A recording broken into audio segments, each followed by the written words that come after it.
Good morning. जैसा कि हमने इस ग्रीन बोर्ड पे लेक्चर 5 लिखा हुआ है और उसमें हमने लिखा हुआ है gamma decay, multipole transitions, angular momentum and parity selection rules, internal conversion and nuclear isomerism. ये जो भी लिखा हुआ है ये आपके paper 1 nuclear physics and particle physics portion के न्यूक्लियर फिजिक्स पोर्शन का सिलेबस है, जो गामा डीके से संबंधित सिलेबस को बता रहा है। आज हम लोग जैसा कि पहले न्यूक्लियस को देखने की कोशिश करते रहे हैं, न्यूक्लियस में जो है वो न्यूट्रॉन और प्रोटॉन की असेंबली है। बहुत सारी नेचुरल रिएक्शंस होती हैं और उसकी वजह आप अच्छे से जानते हैं कि जितने भी अभी तक एलिमेंट्स पता हैं, कुछ हल्के हैं, कुछ भारी हैं, माने लाइट न्यूक्लियाई, हैवी न्यूक्लियस, कुछ मिडिल में हैं, बहुत सारे मिडिल में हैं। ये देखा गया है कि जो लाइट न्यूक्लियाई हैं वो अनस्टेबल होते हैं और हैवी न्यूक्लियाई भी अनस्टेबल होते हैं। कुछ ऐसे न्यूक्लियाई भी हैं, काफ़ी संख्या में हैं, जो कि रेडियो एक्टिव जो रेज हैं, जो छोटे क्लासेस में पढ़ा है वो उनसे इमिशन होता है। रेडियो एक्टिव रेज को पहचाना गया वो अल्फा, बीटा और गामा रे के बीच में इमिशन के रूप में इमिशन होता है। अल्फा पार्टिकल सिंपली एक हीलियम न्यूक्लियस है। बीटा पार्टिकल जो है वो इलेक्ट्रॉन्स हैं, 3 टाइप के होते हैं, electron, proton, positron, sorry proton नहीं, इलेक्ट्रॉन इमिशन, पॉजिट्रॉन इमिशन और तीसरा इलेक्ट्रॉन कैप्चर होता है। मोस्टली कॉमनली जो इमिशन होता है वो इलेक्ट्रॉन इमिशन होता है और वो न्यूक्लियस से ही होता है। इसका पिछले वीडियो में हम लोग डिस्कस कर चुके हैं और मुझे विश्वास है कि आपने बुक से उसको समझने की कोशिश करी होगी। हमने जस्ट आपको इंट्रोड्यूस कराया था। नेक्स्ट वीडियो में हम जो उस पैराग्राफ में न्यूट्रिनो का डिटेक्शन लिखा हुआ है और जो एग्ज़ाम में क्वेश्चन आता है उसी के अकॉर्डिंग आपको बताने की कोशिश करेंगे, क्योंकि जो इम्पोर्टेंट क्वेश्चंस हैं उन्हीं को हम लोग को बहुत ज़्यादा ध्यान देना है और अपने एग्जामिनेशन की तैयारी आपको करनी है। तो आते हैं हम लोग गामा डीके पे। गामा डीके के बारे में बीएससी तक आपने कुछ न कुछ तो पढ़ाई की है। गामा डीके एक तरीके से इलेक्ट्रोमैग्नेटिक रेडिएशन है, इलेक्ट्रोमैग्नेटिक रेडिएशन है और ये एक तरीके से इलेक्ट्रोमैग्नेटिक वेव्स के रूप में है। और इलेक्ट्रोमैग्नेटिक वेव्स का जो पार्टिकल इंटरप्रिटेशन है वो फोटोन के रूप में है। ये फोटोन से कि हम जान तो लें कि ये गामा रे होती क्या है। अल्फा पार्टिकल है, बीटा भी पार्टिकल है, गामा पार्टिकल है लेकिन मासलेस फोटोन के रूप में, जिसका रेस्ट मास 0 है लेकिन मूविंग मास जो फोटोन का विजुअल लाइट की तरह होता है hν/c², उसकी एनर्जी होगी। एनर्जी जो होगी वो hν/c² से होगी। मास जो है, एनर्जी hν होती है और उसका जो मूविंग मास है, आप यहाँ से थोड़े सा समझ लीजिए, मैं आपका ये मिटा दूंगा। मूविंग मास जो होता है वो hν/c² से बताया जा सकता है, just like photon for visual electromagnetic waves. Visual electromagnetic waves, जो कि हमारे आँखों को सेंसेशन ऑफ विजन प्रदान करता है। ये एनर्जी जो गामा इलेक्ट्रोमैग्नेटिक वेव्स की एनर्जी उनके तुलना में जो विजुअल स्पेक्ट्रम के अंतर्गत आती है इलेक्ट्रोमैग्नेटिक वेव्स, उनके तुलना में बहुत ज़्यादा होती है। उस कंपैरिजन को आप नोट कर सकते हो अपनी कॉपी में वीडियो देखते हुए कि इनके जो विजुअल वाले की होती है, विजुअल स्पेक्ट्रम की जो एनर्जी होती है, विजुअल लाइट की जो फोटोन होते हैं, photon of visual light, photons of visual light, photons of visual light, इनकी एनर्जी 2 इलेक्ट्रॉन वोल्ट से 3 इलेक्ट्रॉन वोल्ट के बीच में ही होती है। ये बेसिक तरीके से इसको नोट करिए, इससे मतलब बेसिक बहुत क्लियर होते हैं। नहीं, फॉर्मूले दोनों के लिए एक ही है, energy equal to H nu, यानी इनकी फ्रीक्वेंसी प्लांक कांस्टेंट तो कांस्टेंट होता है, यानी फ्रीक्वेंसी बहुत ज़्यादा होती है और उसकी वेवलेंथ बहुत कम होती है। क्योंकि हम एच न्यू के बजाय एच सी अपॉन लैम्डा भी न्यू की जगह जब रखते हैं तो एच भी कांस्टेंट, सी भी कांस्टेंट, लैम्डा जो है डिनोमिनेटर में है, इसकी वैल्यू बहुत कम होती है विजुअल लाइट के कंपैरिजन में। मैं ये भी बताना चाहता हूँ, विजुअल लाइट के फोटॉन्स की जो एनर्जी होती है, चाहे वो रेड से लेके वायलेट तक, मतलब वायलेट से लेके रेड तक, क्योंकि आप जानते हैं कि सबसे कम वेवलेंथ वायलेट की होती है, सबसे ज़्यादा वेवलेंथ रेड की होती है। तो यहाँ तक उसका विजुअल स्पेक्ट्रम फैलाव होता है और इनकी एनर्जी 2 इलेक्ट्रॉन वोल्ट से 3 इलेक्ट्रॉन वोल्ट के बीच में होती है। जबकि ये जो हमारी गामा रेज हैं, इनकी एनर्जी 50 किलो इलेक्ट्रॉन वोल्ट, जो मिनिमम जो एनर्जी है, जो एक तरीके से जिसकी एनर्जी कम से कम है, गामा रेज में एक पूरा स्पेक्ट्रम है, एक रेंज में पाई जाती है। कुछ गामा रेज की एनर्जी बहुत ज़्यादा होती है, कुछ गामा रेज की एनर्जी कम होती है। जो लीस्ट एनर्जी है वो 50 किलो इलेक्ट्रॉन वोल्ट है। Kilo electron volt, electron volt, electron volt is a unit of energy, सभी लोग जानते हैं।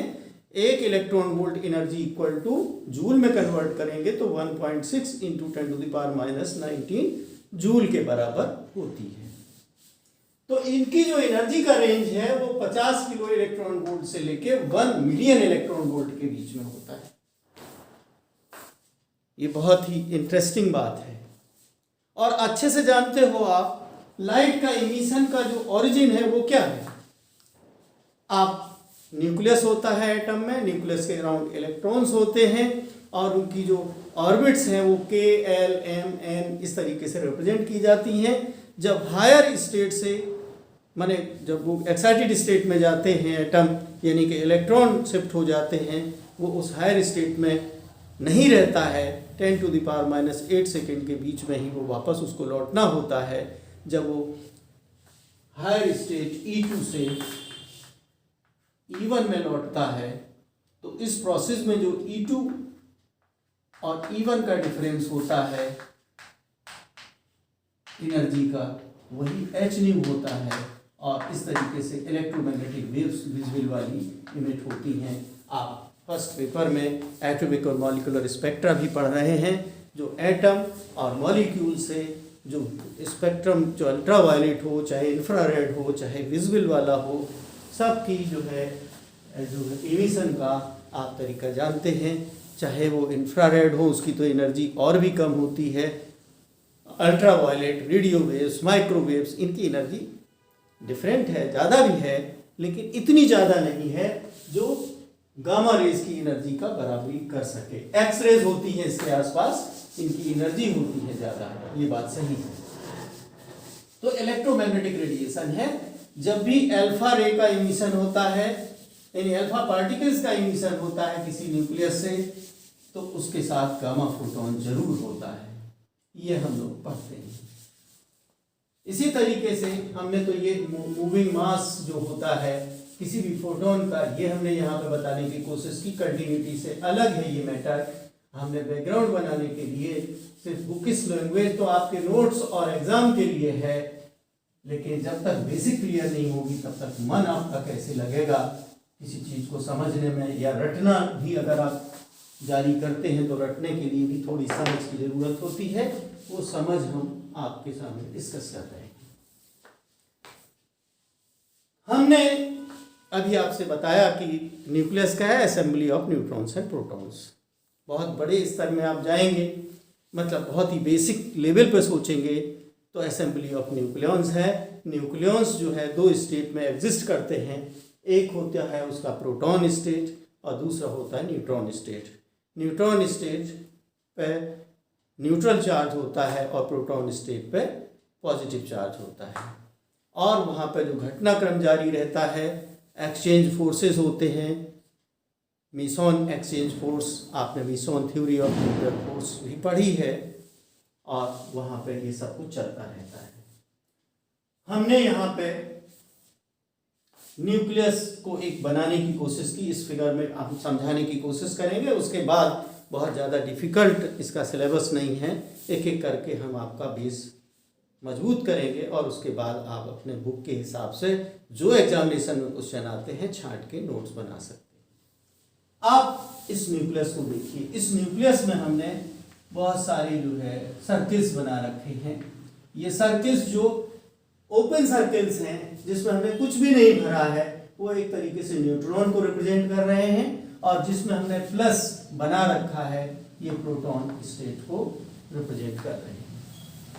हमने बताया कि बीटा इमिशन जो कि पिछले में पढ़ा था, उसको भी इसके साथ साथ आप देख लीजिए कि बीटा का जो इमिशन होता है, यानी पॉजिट्रॉन का इमिशन, माने जो हमारा प्रोटॉन है उससे एक हो जाता है और उसके बदले में बन जाता है यहाँ पे न्यूट्रॉन। ये बीटा डीके कहलाता है, लेकिन पॉजिट्रॉन डीके के रूप में हम देख सकते हैं। माने यही चीज कन्वर्ट होके जैसे ही पॉजिट्रॉन इमिट होगा ये न्यूट्रॉन बन जाएगा। इसके साथ न्यूक्लियर रिएक्शन में पूरी नहीं दिखा रहा हूं कि ये प्रोटॉन से न्यूट्रॉन बना, followed by neutrino, anti neutrino की जो इक्वेशंस हमने पिछले में बताई थी। इस तरीके से आप एक जो हमने कहा कि न्यूक्लियस को विजिट करना है, तो हम ये मान लें कि हमने अदृश्य होके उस अदृश्य न्यूक्लियस को दृश्य बना लिया है, और हम अदृश्य जरूर हैं लेकिन हमारी जो विजन है वो अदृश्य नहीं है। हम ऐसी अवस्था में हैं कि हम देख सकते हैं। क्या देख रहे हैं? एक न्यूक्लियस है, न्यूक्लियस में न्यूट्रॉन और प्रोटॉन के रूप में बहुत सारे पार्टिकल्स इसमें रहते हुए दिखाई दे रहे हैं, और इसमें जो हमने पॉजिटिव से रिप्रेजेंट करे हुए हैं सर्किल्स, वो प्रोटॉन को रिप्रेजेंट कर रहे हैं, और जो मतलब ओपन सर्किल्स हैं, एक तरीके से उसमें कुछ नहीं भरा हुआ है, उनको हमने न्यूट्रॉन बताया है, न्यूट्रॉन बताया है। तो जो पॉजिट्रॉन का डीके होता है वो हमने बताया कि अगर ये प्रोटॉन है, ये प्रोटॉन मतलब अंदर की बहुत सारी घटनाक्रम है, इस पे हमारा ध्यान नहीं है, हम केवल ध्यान इस पे है कि पॉजिट्रॉन कैसे निकलता है बीटा पार्टिकल्स के रूप में, ये हमने दिखाने की कोशिश की है। इसी तरीके से हमने यहाँ पे निगेटिव इलेक्ट्रॉन माने निगेट्रॉन हमने यहाँ पे लिख दिया है, बीटा डीके ये भी है, ये हमारा न्यूट्रॉन से निकलता है, और जब ये निकल जाता है तब ये पॉजिटिव होता है। निकलने की पहले की स्थिति बनाए हैं, और इसके साथ जो है एक तरीके से अच्छा, इसके साथ एक बीटा पॉजिट्रॉन के साथ एक न्यूट्रिनो भी निकल के आता है। इस तरीके से ये इक्वेशन बैलेंस होती है, बीटा पार्टिकल उसके साथ एक न्यूट्रिनो। इसी तरीके से जो निगेट्रॉन माने इलेक्ट्रॉन जब निकलता है तो इसके साथ एंटी न्यूट्रिनो, जो कि न्यूक्लियर रिएक्शन के रूप में हमने लेक्चर 4 में आपको डिस्कस किया था। चाहे तो इसको मिटा दूं या इसको बना लेने दीजिए, दो बातें हमने बताई हैं। और जो न्यूक्लियस बनाया है इसी को हमने ये पूरे स्फीयर को, जो कि हमें दिखाई दे रहा है, न दिखते हुए भी हमें दिखाई दे रहा है, यही तो हमारे एफर्ट है कि जो न दिखने वाली चीज को हमने जबरदस्ती एक रूप में, एक मॉडल के रूप में प्रस्तुत किया है। और हमने कहा कि ये न्यूक्लियस है, असेंबली ऑफ प्रोटॉन्स है, न्यूट्रॉन्स है, ये हमने यहाँ पर बताने की कोशिश की है। 3 काइंड के बीटा इमिशन है। एक तो जो है बीटा माने इलेक्ट्रॉन के रूप में डिके, वो न्यूट्रॉन का प्रोटॉन में कन्वर्जन, माने इसका कन्वर्जन जो है न्यूट्रॉन के रूप में होगा और इस प्लस का कन्वर्जन जो है न्यूट्रॉन के रूप में होगा। ये बन जाएगा न्यूट्रॉन, सॉरी हाँ, और ये जो है न्यूट्रल से इलेक्ट्रॉन निकला था, बाद में ये बन जाएगा प्रोटॉन। इस तरीके से पॉजिट्रॉन डिके हुआ, ये इलेक्ट्रॉन डिके हुआ, means beta particle in the form of electrons, यानी निगेट्रॉन भी कह सकते हैं। एक इलेक्ट्रॉन कैप्चर भी है। इलेक्ट्रॉन कैप्चर पे हमारा जो इलेक्ट्रॉन है अगर इसमें आ जाता है कहीं से का मतलब बाहर से हम जबरदस्ती ठूंसते हैं, या फिर हमारे किसी जो ऑर्बिटिंग इलेक्ट्रॉन है वो किसी तरीके से वहाँ पे पहुँच के वो कैप्चर हो जाता है, तो इलेक्ट्रॉन और प्रोटॉन मिलके ये बदले में बना देते हैं कि neutral particle, that is neutron state. इस यहीं पे हम समझ सकते हैं। तो इसके साथ जब ये इसके अंदर जाता है, अगर कन्वर्जन होता है न्यूट्रॉन में, तो इसमें भी एक एंटी न्यूट्रॉन इसके साथ एक इमिट होता है। मतलब केवल एक ही चीज इमिट हो रही है, एंटी न्यूट्रॉन। इलेक्ट्रॉन तो उसमें गया था पॉजिटिवली चार्ज प्रोटॉन के साथ मिलके उसको न्यूट्रल कर दिया, बना दिया उसकी प्रोटॉन स्टेट, और बदले में उस रिएक्शन प्रोसेस में ये गामा बना। तो हमने एक साथ पहले तो न्यूक्लियस दिखाया, 3 टाइप से बीटा डिके को हमने होते हुए इसमें दिखाया, ये हमने दिखा दिया। अगर कोई जो न्यूक्लियस टूटता है 2 हिस्सों में, तो कैसे कि पहले तो एक बाउंड्री बनती है अलग अलग हिस्सों में, ये हमने दिखाया है। हाँ, एक चीज और है, हमने बीटा डीके समझा दिया है। बीटा डीके हैं 3 प्रकार से होते हैं, या तो इलेक्ट्रॉन के रूप में जो नेगेटिव होता है, मीन्स निगेट्रॉन का डीके, उसको हमने होते हुए दिखाया, पॉजिट्रॉन को निकलते हुए दिखाया, और इसके साथ एसोसिएटेड इसके अंदर जो हो रहा है घटनाक्रम उसको दिखाया। इसी तरीके से इलेक्ट्रॉन कैप्चर को दिखाया। अल्फा डीके क्या होता है? हीलियम न्यूक्लियस होता है, ये 2 प्रोटॉन और 2 न्यूट्रॉन का एक गुच्छा बन जाता है उसके अंदर। नहीं, बहुत सारी अंदर की उथल पुथल हम लोग देख तो पा रहे हैं, लेकिन इतना अच्छा हम लोगों को नहीं दिखाई दे पा रहा, क्योंकि हमने मॉडल बनाया, कुछ झांक रहे हैं, हम खिड़कियों से झांक रहे हैं कि उसके अंदर क्या हो रहा है। तो हमने ये देखा कि 4 पार्टिकल माने 2 प्रोटॉन स्टेट वाले, 2 न्यूट्रॉन स्टेट वाले इकट्ठा गुच्छा बना रहे हैं, और यहाँ की उथल पुथल जो भी हो रही होगी, इसका फायदा उठाते हुए एक एनर्जी के साथ ये डीके करता है, ये अल्फा डीके कहलाता है। लेकिन ध्यान रहे कि इस डीके प्रोसेस की जो एक्चुअल रिएक्शंस हैं, जिसको हम आपके सामने नहीं रख रहे हैं, इस अल्फा डीके में गामा जो है एनर्जी के रूप में जरूर होता है। अभी गामा रे का जो ओरिजिन है वो कैसे निकलती है, यही तो हमारा आज के लेक्चर का है, उसको भी हम बताएंगे। अल्फा के साथ भी गामा निकलती है, बीटा के साथ भी, चाहे वो बीटा एमिशन इस रूप में हो, चाहे इस रूप में हो, चाहे इस रूप में हो, सारी स्थितियों में हमने न्यूट्रिनो और एंटी न्यूट्रिनो को चूंकि पार्टिकल के रूप में हैं, इनको तो हमने दिखा दिया है, लेकिन गामा हर एक के साथ प्लस है, जिसको हमने नहीं दिखाया। यहाँ भी गामा निकलता है, यहाँ भी गामा निकलता है, और यहाँ भी गामा प्रोटॉन निकलता है। बिना उसके ये अल्फा बीटा और गामा इमिशन हो ही नहीं सकता। यहाँ पे हमने गामा डीके होते हुए दिखाया है। ये गामा माने हमने वेव के रूप में है, इलेक्ट्रोमैग्नेटिक रेडिएशन के रूप में है, ये निकलते हुए दिखाया है। ये गामा, ये इसके ये वाला जो हम फिगर बना रहे हैं, जो भी घटनाक्रम बना रहे हैं, वो इसके साथ भी एसोसिएटेड है, इसके साथ भी एसोसिएटेड है, इसके साथ भी एसोसिएटेड है, और इसके साथ भी एसोसिएटेड है।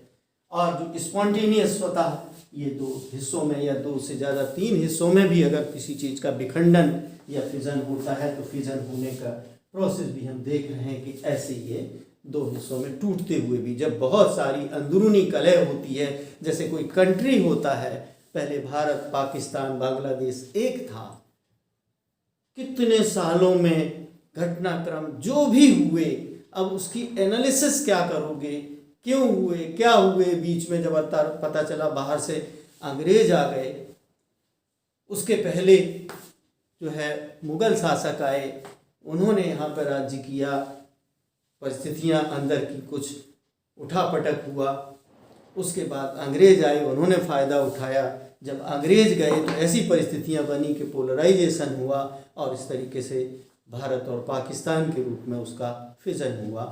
फिर उसके बाद जो है पता चला कुछ और भी परिस्थितियाँ बनी कि बांग्लादेश के रूप में अलग हुआ। यही घटनाक्रम हम मतलब एज एन एग्जाम्पल बता रहे हैं।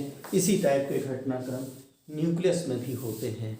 जो हमारे जनसंख्या है वो बढ़ जाती है, आप अलग अलग कंट्रीज में बढ़ जाती है, वैसे ही बढ़ते हुए हम देख सकते हैं।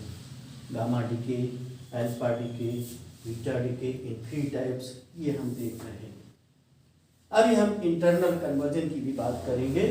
ये आप इस फिगर को देख लीजिए, और इस फिगर का जो फिगर कैप्शन यहाँ लिखा हुआ है, यहाँ नीचे जगह नहीं थी, हमने लिखा various kinds of disintegration processes that A radioactive nuclei में अंडरगो।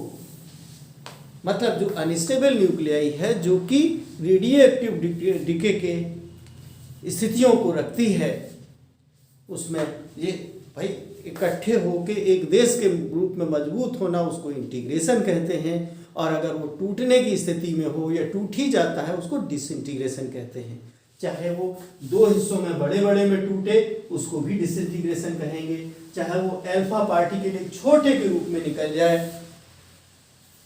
एक छोटे से रूप में निकल जाए, ये भी डिसइंटीग्रेशन है। बीटा पार्टिकल के साथ गामा और न्यूट्रॉनों का निकलना, ये भी डिसइंटीग्रेशन है। ये इलेक्ट्रॉन कैप्चर होना, ये भी डिसइंटीग्रेशन है। ये जो इलेक्ट्रॉन के रूप वाला बीटा डीके है, ये भी डिसइंटीग्रेशन है।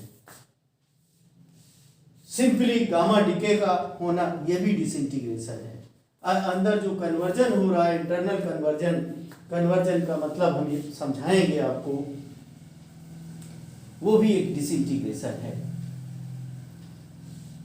इंटरनल कन्वर्जन मैं बता ही देता हूं, चूंकि इस फिगर को हमें मिटाना होगा। ये आप जान लीजिए कि ये जो ये सिलेबस मिटा दूं क्या? गामा डीके शब्द मिटाई दे रहा हूं, लेक्चर 5 मिटाई दे रहा हूं, हमें जगह चाहिए बात करने की। ये भी मैं मिटाई दे रहा हूं कि वेरियस काइंड्स ऑफ जो डिसइंटीग्रेशन प्रोसेसेस होते हैं रेडियोएक्टिव न्यूक्लियाई में, हो सकते हैं या होते हैं, उनको हमने यहाँ पे दिखाया था।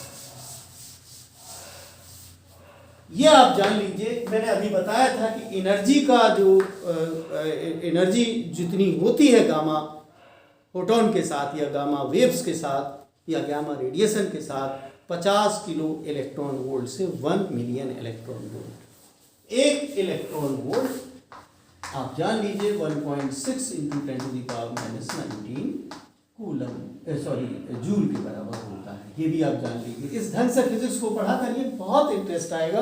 अब आप एमएससी फिजिक्स में आए ही हैं, तो इन्हीं छोटी छोटी चीज़ों को जब हम इग्नोर करते हैं, रट्टा मारते हैं, तब तक सब्जेक्ट समझने वाली स्थिति में नहीं होता। तो इसमें 50 किलो इलेक्ट्रॉन वोल्ट से लेकर 1 मिलियन इलेक्ट्रॉन वोल्ट तक की एनर्जी वाले गामा रेडिएशन को डिटेक्ट किया गया है। होता क्या है कि आप ये जानते हो कि एटम के केस में आपने पढ़ा, ग्राउंड स्टेट होती है, उसके बाद एक्साइटेड स्टेट्स होती हैं, एनर्जी लेवल्स होते हैं। न्यूक्लियस, हालांकि हम न्यूक्लियस के बहुत करीब हैं, हमने अपने सारा कंसंट्रेशन, सारा फोकस उस अदृश्य न्यूक्लियस पे कर रखा है और हम जानने की कोशिश कर रहे हैं। ये एक तरीके से थ्योरेटिकली प्रपोज जो किया है वो एक्चुअली एक्सपेरिमेंटल एविडेंसेस से है कि इसमें भी ग्राउंड स्टेट होती है। जब आपने आराम से नॉर्मल लिविंग में है तो ग्राउंड स्टेट हो गई, और उसके बाद हायर एक्साइटेड स्टेट्स होती हैं। एक्साइटेड स्टेट्स जो होती है E1, E2, E3 इस तरीके से एनर्जी लेवल्स हैं इसके लिए, और भी E4 है, E5 है, ये एक्साइटेड स्टेट्स हैं, बहुत सारी एक्साइटेड स्टेट्स हैं। क्योंकि यहाँ घटनाक्रम होते हैं, नॉर्मल कोई नहीं रहता। कभी जैसे आप ही हैं, कभी हंसते हैं, कभी मुस्कुराते हैं, कभी नॉर्मल रहते हैं, कभी किसी ने कुछ कह दिया तो आप एक्साइट हो जाते हैं। ये हमारे घटनाक्रम के साथ भी जुड़ा हुआ है। और न्यूक्लियस के अंदर जो न्यूक्लियॉन्स हैं और एज ए होल न्यूक्लियस है, वहाँ भी ग्राउंड की अवस्था है। और एक्साइटेड स्टेट्स बहुत सारी एग्जिस्ट करती हैं। जब भी एनर्जी का कुछ संतुलन चेंज होता है तो एक्साइटेड स्टेट्स में, या कोई घटनाक्रम होता है तो एक्साइटेड स्टेट्स बनती हैं। चाहे वो इलेक्ट्रॉन के रूप में इमिशन हो तो घटना तो है ही, या किसी परिवार से कोई जाता है तो थोड़ा दुख या सुख की अनुभूति होती है, वही एक्साइटेड स्टेट्स है। कभी पैसे का लेन देन होता है, पैसा खो जाता है, तब भी एक्साइटेड स्टेट आती है। तो हम इस तरीके से अपनी नॉर्मल जो लिविंग है, ये हमारे साथ जो घटित हो रहा है, वैसे ही आप न्यूट्रॉन प्रोटॉन को भी समझ लीजिए कि वो भी एक इंडिविजुअल आइडेंटिटी है। हमारे अंदर कॉन्शसनेस है, तो बिना कॉन्शसनेस के कोई पार्टिकल भी एग्जिस्ट नहीं कर सकता है। उसकी कॉन्शसनेस को डिस्टर्ब किया जाता है या डिस्टर्ब होती है तो उसकी अवस्थाओं में परिवर्तन होता है। जब भी कहीं उसमें डिसइंटीग्रेशन होगा तब उसमें एक्साइटेड स्टेट्स एग्जिस्ट करेंगी।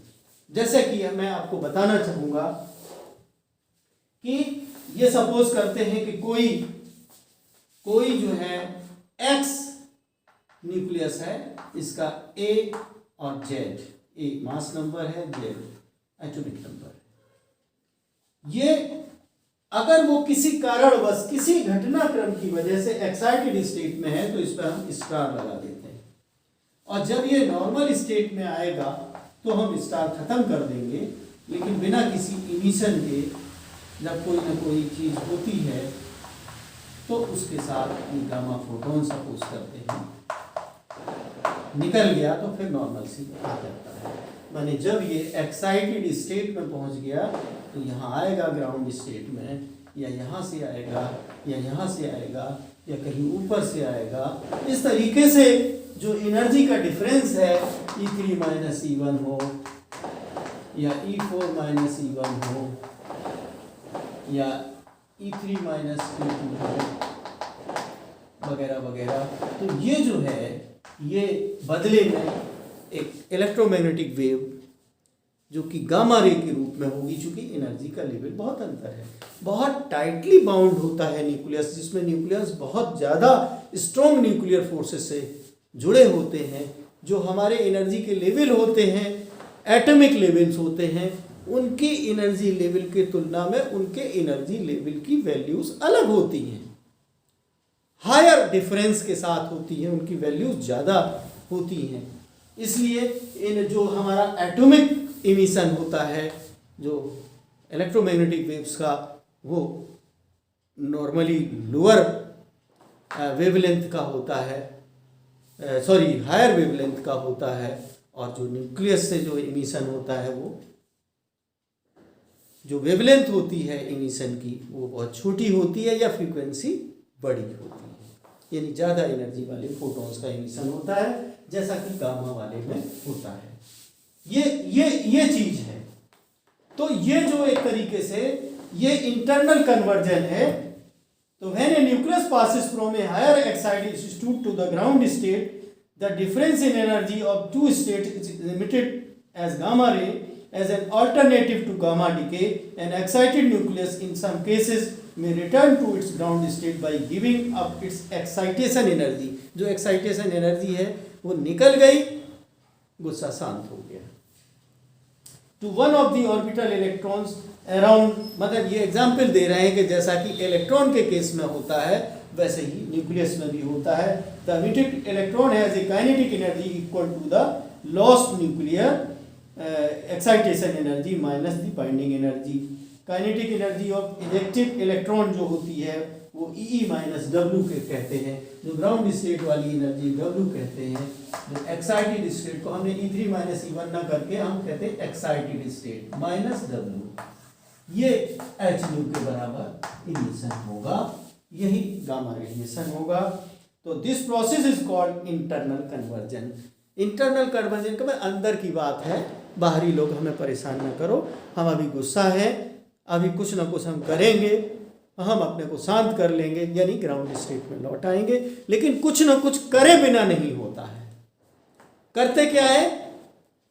गामा रे का इमिशन करते हैं, ये फिजिकल प्रोसेस है। इस तरीके से हम इंटरनल कन्वर्जन को समझ सकते हैं। कहीं पे हमने लिखा इंटरनल कन्वर्जन, ये इंटरनल कन्वर्जन लिखा हुआ है, उसका बेसिक हमने बताया है, बहुत बड़ा टॉपिक नहीं है। ये आप अपने जो बुक है उसमें आप देखेंगे, आप नोट्स बनाने की हैसियत में होंगे और आप उसके एनर्जी लेवल डायग्राम बना हो तो एनर्जी लेवल डायग्राम बना देना।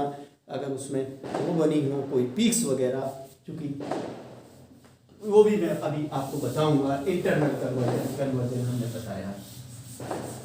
इसके अलावा अब मैं समझता हूं कि इसको मिटा दिया जाए, इस फिगर को, इसकी जरूरत नहीं है।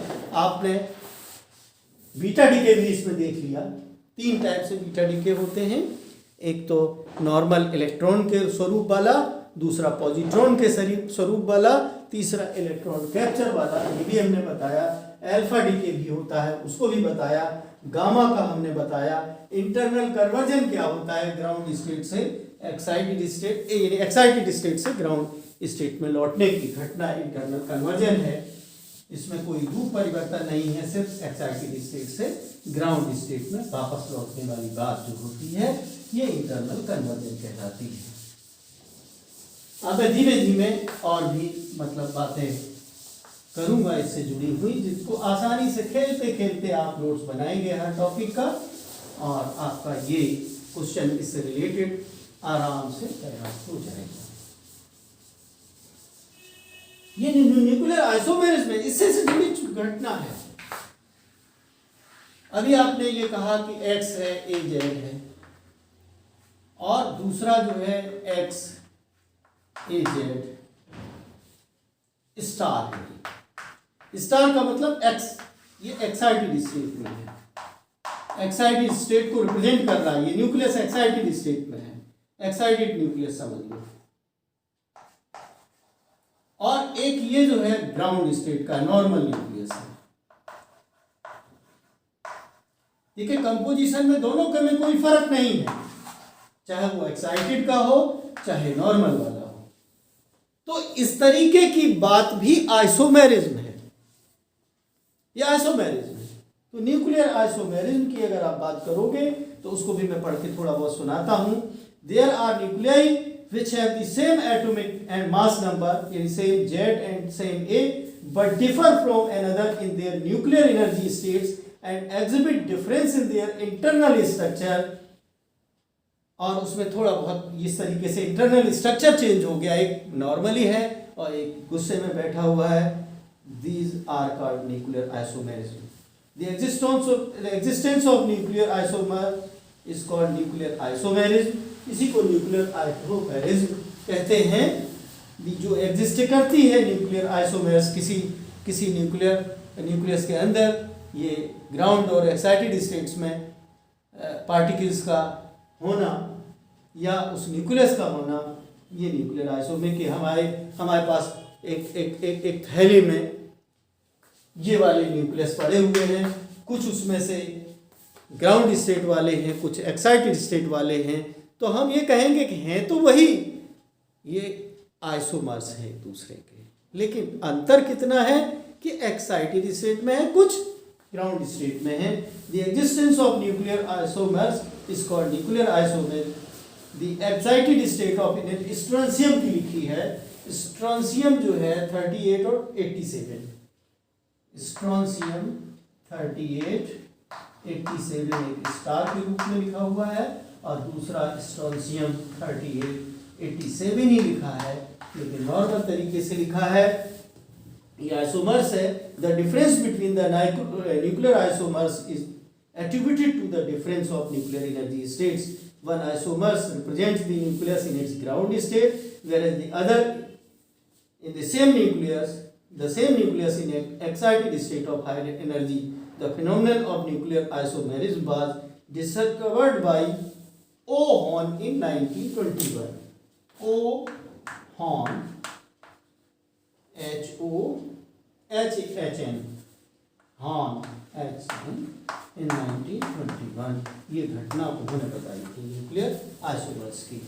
He found that UX2 and UZ both have the same atomic number and the same mass number but have different half-lives and emit different radiations.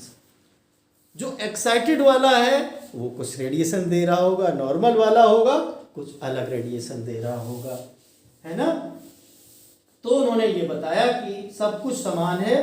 जब वो मतलब अलग ढंग से जब इमिशन होता है, भाई हाफ लाइफ कैसे बनती है, इमिशन की वजह से बनती है. इमिट होके वो अपना स्वरूप बदलता चला जाता है न्यूक्लियस धीमे धीमे.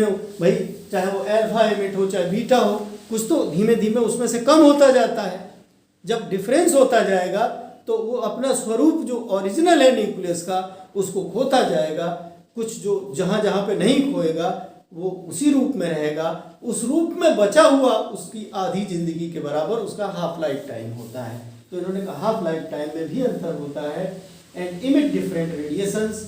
UX2 has 0.394 MeV more energy in its nucleus than UZ. मतलब जो एक्साइटेड वाला है उसकी 0.394 मिलियन इलेक्ट्रॉन वोल्ट एनर्जी ज़्यादा पाई गई है. मतलब जब वो ग्राउंड स्टेट में आएगा तो 0.394 इलेक्ट्रॉन में MeV के बराबर एनर्जी को वो इमिट कर चुका होगा, तभी वो ग्राउंड स्टेट में आ पाएगा. तो इस तरीके के जो एग्जाम्पल्स हैं वो इसमें पड़े हुए हैं. तो हमने थोड़ा बहुत आपको न्यूक्लियर आइसोमेरिज्म के बारे में बताया. जब आप अपनी किताब से नोट्स बनाएंगे तो बहुत आसानी के साथ नोट्स बनाते हुए आप आगे बढ़ सकते हैं. तो ये हम लोगों इस तरीके से न्यूक्लियर आइसोमेरिज्म और ये सब चीज़ें समझते चले जा रहे हैं. अब हम सबसे पहले बात करना चाहेंगे ऑरिजिन ऑफ गामा रेज. ये भी बहुत एक दूसरे से जुड़ी हैं, अलग अलग टाइटल्स में है. आप बिल्कुल गामा रेज ये हम लोग जानना चाहते हैं, क्योंकि ये इसमें लिखा नहीं है, गामा रेज लिखा है. तो गामा रेज का मतलब ऑरिजिन कहाँ से है. अब हम लोग ऑरिजिन की बात जो कर रहे हैं उसके पहले बहुत रिलैक्स मूड में जान लीजिए कि हमने अभी अभी कहा कि बहुत सारे एनर्जी लेवल्स एटम की ही तरह न्यूक्लियस में भी एग्जिस्ट करते हैं. न्यूक्लियस वेरी टाइटली बाउंड है, बहुत स्ट्रॉन्ग न्यूक्लियर फोर्स एग्जिस्ट करते हैं. जब उसके अंदर कुछ घटनाक्रम होगा तो वो ज़्यादा एनर्जी के साथ होगा, यानी एनर्जी लेवल्स के जो डिफरेंस हैं वो ज़्यादा होंगे और उसके घटनाक्रम भी बहुत ही कॉम्प्लिकेटेड होते हैं. एक तो वो चूँकि बहुत छोटा है इसलिए उसको समझने में बहुत टाइम लगता है, और बड़ा छोटा होने के अलावा टाइटली बाउंड है. उसमें एनर्जी का जो इन्वॉल्वमेंट है, एनर्जी उसमें बहुत ज़्यादा न्यूक्लियर रिएक्शंस में एक तरीके से इन्वॉल्व रहती है, इसलिए और अलग तरीके से है. अब मैं चूँकि बता चुका हूँ, इसको हम आराम से पढ़ते हैं. The large values of energy associated with gamma rays so that they must be of nuclear origin. क्योंकि जो हमने बताया कि जैसे विजिबल वाले की एनर्जी बहुत कम होती है स्पेक्ट्रम की, जो हमारी इलेक्ट्रोमैग्नेटिक वेव्स इमिट होती हैं, जबकि गामा रेज वगैरह की एनर्जी बहुत ज़्यादा होती है. तो ये साधारण बाहरी वाले इलेक्ट्रॉन्स के बस का नहीं है. एटॉमिक जो हमारी एनर्जी लेवल्स हैं उनसे भी नहीं है. केवल एक ही जगह बचती है, वो न्यूक्लियस. तो न्यूक्लियस से ही ये घटनाक्रम होता है, न्यूक्लियस से ही गामा रेज का इमिशन होता है. इसीलिए ये हम लोग कह सकते हैं gamma ray spectrum consist of sharp lines and this indicates the existence of a large number of energy levels in the nucleus. माने बहुत एक पर्टिकुलर रेंज में शार्प लाइंस बहुत सारी मिलती हैं स्पेक्ट्रम में, तो ये निश्चित रूप से वहाँ बहुत सारे एनर्जी लेवल, जैसे हमने E1 E2 E3 वगैरह बनाने की कोशिश करी थी, आप समझ लीजिए कि उसमें बहुत सारे होते हैं। और वही एग्जाम्पल दिया, ये इनको एक्साइट हम करेंगे कैसे, ये तो स्वतः एक्साइट हो। एक्साइट करने के लिए इन्होंने लिखा stable nuclides are usually in the state of least energy or ground state. जो स्टेबल न्यूक्लियस होते हैं अपना लीस्ट एनर्जी ग्राउंड स्टेट में आराम से चैन से रहते हैं। But they can be excited by particle और फोटोन बम्बार्डमेंट। फोटोन का मतलब गामा रे, एक्सरे की तरह उसको बम्बार्ड कराया जाए, उसको जबरदस्ती छेड़ा जाए, किसी हाई एनर्जी पार्टिकल से उसको जो है अटैक किया जाए, तो निश्चित रूप से वो मतलब एक्साइटेड स्टेट में चला जाएगा। Hence nuclei can exist in state of definite energy just as atom can. An excited nucleus is denoted by star. ये हमने पहले ही से बना दिया है कि जब ये निकलेगा उसमें जैसे स्टार वाला था जेड एक्स ए जेड स्टार, और जब ये नॉर्मल में आएगा तो ये गामा फोटोन निकाल के रहेगा।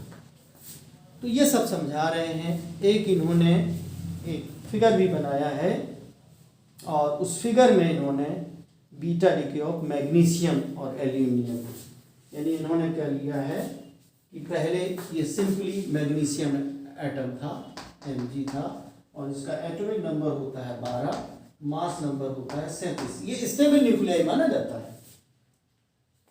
अब इसको हमने किसी तरीके से क्षति पहुंचाई है, बम्बार्ड कराया है, कुछ किया है, तो ये नीचे आया, दूसरी स्टेट में आया और इसकी 1.015 million electron volt energy level achieve किया इसने।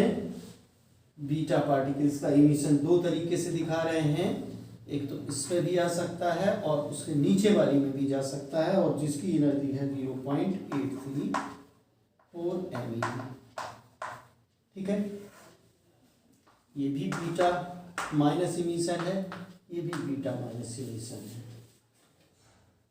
और इसमें जो है उसके बाद ये ग्राउंड स्टेट में फिर भी नहीं गया, बदले में जब ये यहाँ से यहाँ जाएगा, जब यहाँ आ चुका था बीटा पार्टिकल था, और फिर ग्राउंड में तब भी नहीं आया बीटा इमिट करके, तो इसमें इसने बीटा के बजाय गामा, ये ग्राउंड स्टेट।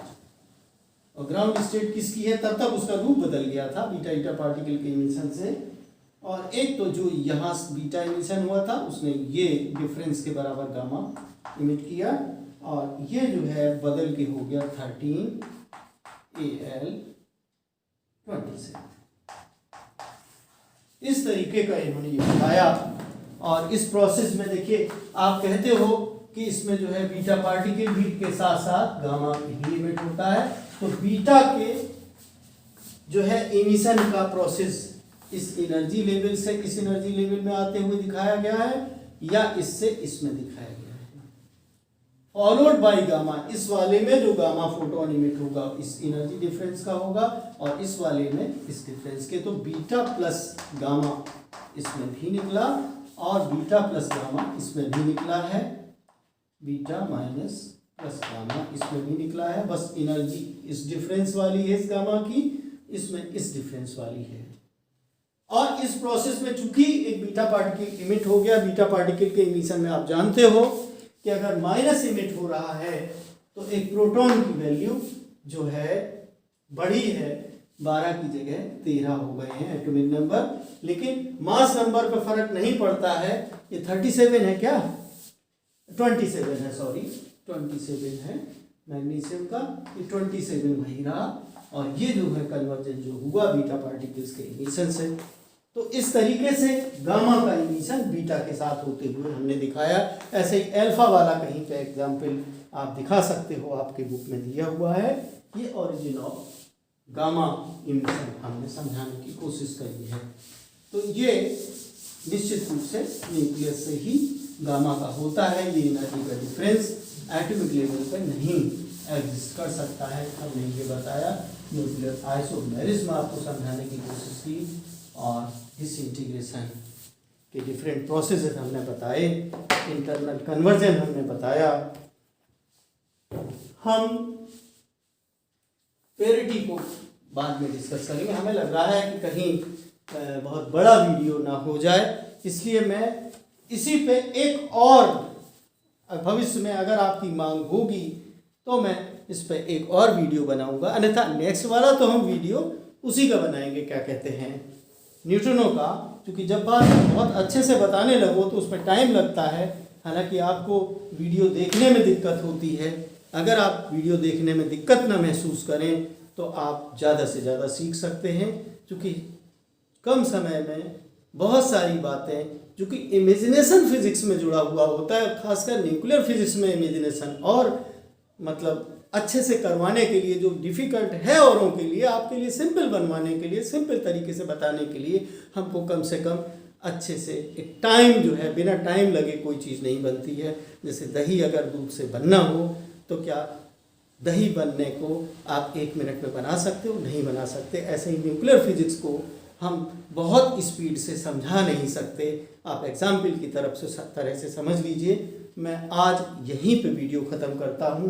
अगर आप अपने आप बचे हुए टॉपिक्स को कर पाने में सक्षम होंगे, चूँकि हमने यही वजह है कि पूरे न्यूक्लियस को आपको अपने साथ ले जाके विजिट करवाने की कोशिश की, और इसमें जो डिसइंटीग्रेशन डिफरेंट अल्फा, बीटा और गामा के हो सकते हैं उसको समझाने की कोशिश की, इंटरनल कन्वर्जन बताने की कोशिश की, साथ में ओरिजिन ऑफ जो गामा रेज है इमिशन का उसको समझाने की कोशिश की है।